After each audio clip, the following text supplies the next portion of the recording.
জনপ্রশাসন এবং উপদেষ্টা পরিষদ বিষয়ে কিছু বক্তব্য দিয়েছি যে জনপ্রশাসনে যেভাবে বদলি পদায়নগুলো হচ্ছে সেটা আসলে কিসের ভিত্তিতে হচ্ছে, সেক্ষেত্রে নিরপেক্ষ এবং যোগ্যতার ভিত্তিতে পদায়ন হচ্ছে কিনা। কারণ আমরা বিভিন্ন জায়গায় দেখতে পাচ্ছি, শুনতে পাচ্ছি যে প্রশাসনে বিভিন্ন ভাগবাটোয়ারা হচ্ছে।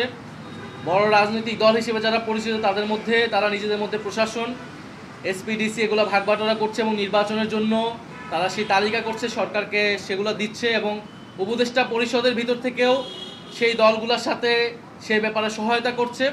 ফলে এভাবে চললে সরকার নিরপেক্ষতা প্রশ্নবিদ্ধ হবে।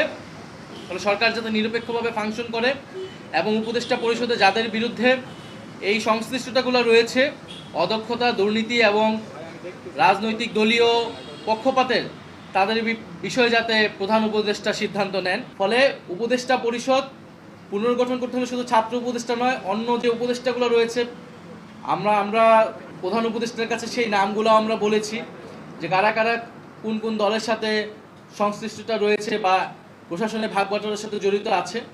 ফলে সার্বিকভাবে এটা বিবেচনা করতে হবে।